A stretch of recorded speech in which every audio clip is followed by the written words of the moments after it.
The nefarious operations of British intelligence are everywhere to see. Indeed, with the conflict in the Middle East, which I believe is a staged conflict, um, with the eventual outcome of penetrating Russia's southern borders with the Wahhabists that are controlled by British intelligence networks and their Frankist overseers, and eventually balkanize the Russian Federation, which is the long term dream of the Frankist intelligence networks and the British intelligence networks and the Deutsche Verteidigungsdienst Nazi Continuum German intelligence networks as well. All of these networks wish to destroy the Russian Federation.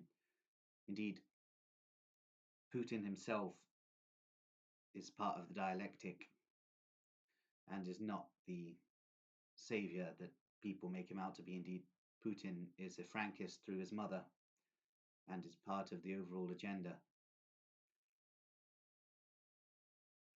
Indeed, this all links to the events that occurred in Wiltshire in 2018 with the Novichok incidents targeting Sergei Skripal, that later claimed the life of Dawn Sturgis.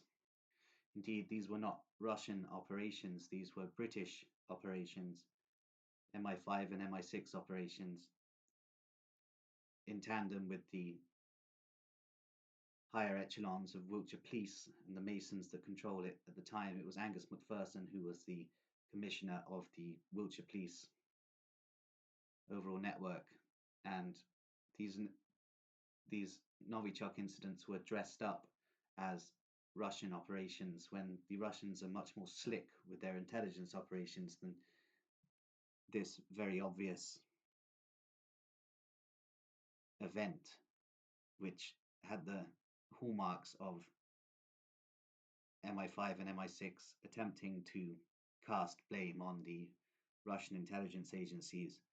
Indeed, Sergei Skripal was a triple agent working for the British security services as a former Russian intelligence operative, but he was actually working for the GRU and was about to be exfiltrated by the GRU, and the British intelligence services and security services did not want this to occur because what he might have gleaned while resident in the United Kingdom, and he was attacked with Novichok on the streets of Salisbury in a British operation dressed up to look like a Russian operation. But what's funny is that it occurred 5 minutes from Britain's biggest biochemical weapons research facility at Porton Down, where there is also much mind control experimentation occurring there also. And it's just a strange synchronicity that this is the case, that Porton Down's 5 minutes down the road from where this supposed Russian attack happened, which was actually a British attack. Indeed, though Sergei Skripal survived supposedly and is apparently in New Zealand, I highly doubt this is the case. I expect he's in a British Security Service secure facility, one of the black locations somewhere in the country, and is being kept as a permanent prisoner of the British intelligence services. Indeed, this is part of the overall hatred that the British intelligence services seem to have for the Russian population, which stems from a Frankist perspective, which the British intelligence, much of the British government, and indeed much of the British population seem to have inherited from their Frankist overlords. Indeed, the Frankist mentality seems to have permeated into the intelligence, government, state, bureaucratic, and the general population areas of the United Kingdom. Indeed, I'll be honest with you, I don't believe that the British population are particularly nice people, and they're also very ignorant and not very intelligent. And the only decent people really that you find in the United Kingdom are the crazy ones. Maybe this is why certain crazy Englishmen seem to feel an affinity with certain segments of the Russian population that are known to be crazy and also highly intelligent. Indeed, the machinations of British cover ups also are very prominent in the Kosovo War, which I've explained in a previous video. The Kosovo War was fought to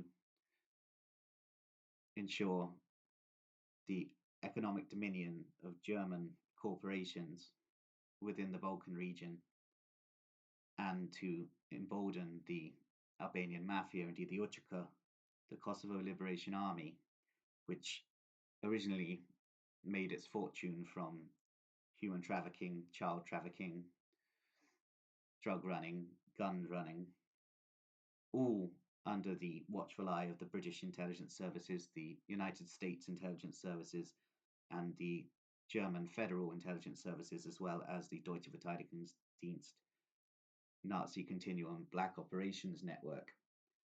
And these networks all trained the Kosovo Liberation Army, which had many links to terrorist organizations from the Middle East, which are themselves funded by the British, German, and American intelligence networks, as well as the French, and are used in the destabilization of the population, and also used these days for the Gladio 2 program, which was brought in by the CIA director John Brennan, and is an attempt to use terrorists to strengthen the surveillance state and the militarization of the police and the general authoritarian aspects of the governments in the NATO countries, utilizing the boogeyman of the Arab and, yeah, the stereotypes. Indeed, the Kosovo War was an absolute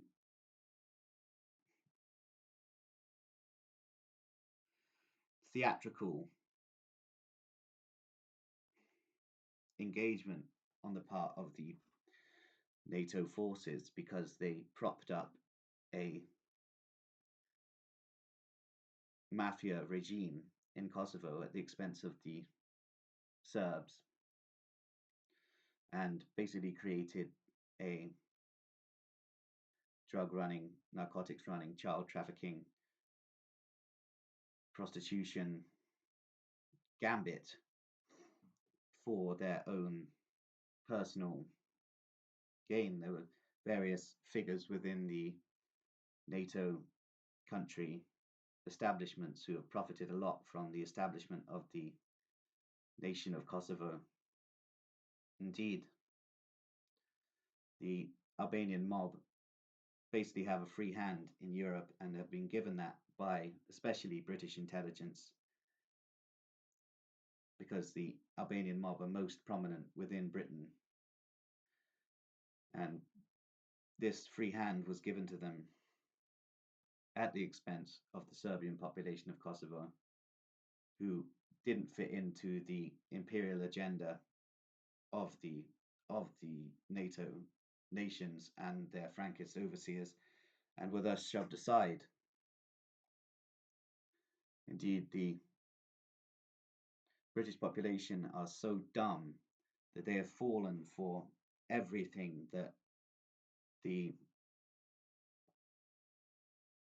intelligence services have fed them through the mass media propaganda arms and through a sense of idiotic patriotism. Now, I'm not saying there's anything wrong with patriotism, but the patriotism that the British people have is thoroughly idiotic because they're all so bloody dumb. And there isn't much that can be done about that because nobody seems to want to educate themselves. And they persecute people like me for talking the truth about certain affairs going on and have given me all sorts of labels, but that's just the way it is. Indeed, this is just a video on some of the machinations of British intelligence and their deceptions. Most importantly, the Novichok incident, which was not a Russian operation. It was a British operation, dressed up as a Russian operation. As I've stated, the Russian intelligence services are much more slick and creative and intuitive and would not have caused such a bungled and obvious job, which would link back to themselves in such an obvious way. It was a weapon that was created in Porton Down.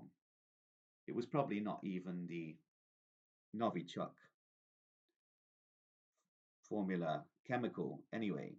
It was most probably an imitation of it that was created in Porton Down laboratories and made to look like it was all a Russian operation. And the idea was to create a second Cold War scenario where the idiotic population of the United Kingdom would all begin to have another very unnecessary hatred of the Russian population. And this worked because, especially because of the death of Dawn Sturgis in, I believe it was Amesbury, but she did not die by the hand of the Russian intelligence agencies. She died by the hand of the British intelligence agencies. And I don't care if this video, if it's ever witnessed by people from Wiltshire, will cause chaos and bring hell down upon my head. I do not care because the truth must be put out there.